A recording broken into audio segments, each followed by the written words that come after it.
The aftermath of Typhoon Halong's wrath in western Alaska has left a trail of devastation, claiming one life and leaving 2 individuals unaccounted for. As the storm's remnants unleashed hurricane-force winds and catastrophic flooding, the communities of Kipnuk and Quiglingok bore the brunt of its fury. A tale of resilience and recovery. In the wake of the disaster, more than 50 residents were rescued, with some plucked from the very rooftops of their homes. The U.S. Coast Guard, led by Captain Christopher Culpepper, described the situation as an absolute devastation, a stark reminder of the long road to recovery that lies ahead. The Alaska State Troopers reported at least 51 people and 2 dogs rescued from the impacted areas. A woman was found deceased in Quiglingok, and 2 others remain missing, sparking a search operation involving multiple agencies. The storm's impact extended beyond the loss of life, with residents facing housing concerns, power outages, and the destruction of essential supplies, including subsistence foods and home heating stoves. Jamie Jenkins, a resident of Napakiak, described the storm as the worst she had ever witnessed. She recounted the howling winds and rapidly rising waters that forced her and her neighbors to evacuate to a local school.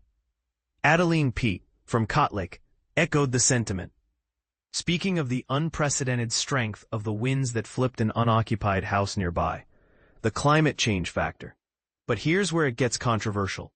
The increasing frequency and intensity of storms in Alaska, attributed to climate change, have put a spotlight on the need for climate resilience and infrastructure funds.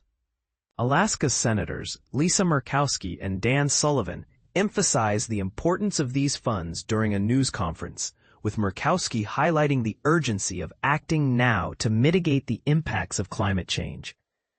The Federal Emergency Management Agency's decision to end a program aimed at mitigating disaster risks has been challenged in court, with Murkowski acknowledging the time-consuming nature of erosion mitigation projects. The 2022 report, prepared for the local tribe in Quiglingok, underscored the urgent need for the community's relocation due to the increased frequency and severity of flooding in the low-lying region.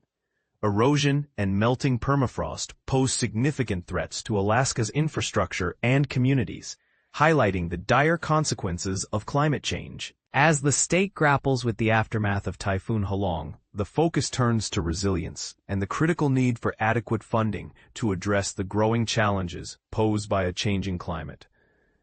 And this is the part most people miss: the human stories of resilience and the ongoing battle against the impacts of climate change.